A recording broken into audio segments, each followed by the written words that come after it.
নিরপেক্ষ সরকার, নির্বাচনের সময় নিরপেক্ষ সরকারের প্রসঙ্গটি তোলায় আপনাদের পক্ষ থেকে এবং উপদেষ্টা নাহিদ ইসলাম বেশ শক্ত প্রতিক্রিয়া দিয়েছেন, আপনিও সেটাতে একমত পোষণ করেছেন। আমি একটু শুরুতে এটি আপনার কাছ থেকে জানতে চাই যে নির্বাচনের সময় যদি নিরপেক্ষ বা সরকারের নিরপেক্ষতা দাবি করা হয় তাতে আসলে অসুবিধা কোথায়? দেখেন হচ্ছে, ধন্যবাদ জানাচ্ছি আইবিটিভি কে। দেখেন হচ্ছে, সরকার বলতে কি? সরকার বলতে শুধুমাত্র কয়েকজন উপদেষ্টা নিয়ে সরকার না। সরকার বলতে হচ্ছে একজন একেবারে পুলিশ কনস্টেবল থেকে শুরু করে সরকার উচ্চ পর্যায়ের উপদেষ্টা বলতে সবাই সরকার। একজন ইউনো সরকার, একজন এসিডেন্ট সরকার, একজন ডিসিও সরকার। এখন দেখেন হচ্ছে, 2008 সালের অভিজ্ঞতা আমরা ভুলি নাই। একটা পাতানো নির্বাচনের মধ্য দিয়ে আওয়ামী লীগকে 200 বেশি আসন দিয়ে মূলত বাংলাদেশে একদলীয় শাসন প্রতিষ্ঠা করা হয়েছিল। একটি পাতানো নির্বাচন ছিল, যার মাধ্যমে বিএনপি জামাতকে মাত্র 30টি আসনের মধ্যে আটকে রাখা হয়েছিল।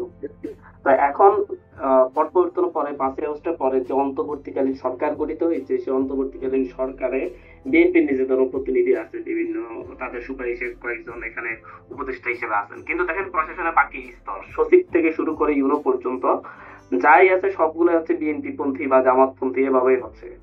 আর অধিকাংশ এই ক্ষেত্রে 90% হচ্ছে বিএনপি পন্থী আমলা। কারণ এর বাইরে আমরা হচ্ছে আওয়ামী লীগের বাইরে গিয়ে আমরা নিরপেক্ষ খুব কমই আমলা আছেন। এখন বিএনপি এই পর্যায়ে এসে প্রধান উপদেষ্টা ডক্টর মোহাম্মদ ইউনূসের নেতৃত্বে যে সরকার, এই সরকার তো মানে হচ্ছে প্রথম থেকে যা কিছু করে একটা অধিকাংশ ক্ষেত্রে দেখা যাচ্ছে যে বিএনপি যেখানে বাধা দিয়েছে সরকার সেই দিকে আর আগাই নেই।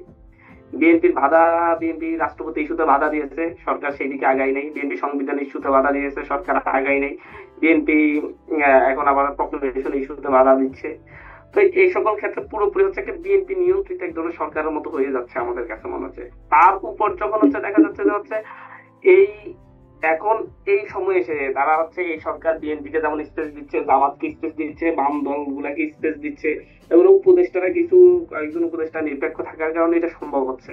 কিন্তু বিএনপি এই সময়ে এসে যখন হচ্ছে একটা এর বাইরে এর চাইতে বড় নিরপেক্ষ সরকারের কথা বলে, তারা এই সরকারকে যেমন হচ্ছে একটা রাজনৈতিক দলের ট্যাগ দিয়ে তারা এই সরকারকে নিরপেক্ষতা নিয়ে প্রশ্ন তুলে, যেটা আওয়ামী লীগ প্রশ্ন তুলছে যেভাবে সেভাবেই, তখন আমাদের মনে প্রশ্ন জাগে, আসলে কি বিএনপি মানে ক্ষমতায় যাওয়ার জন্য 250 আসন নিশ্চিত করতে যাচ্ছে কিনা?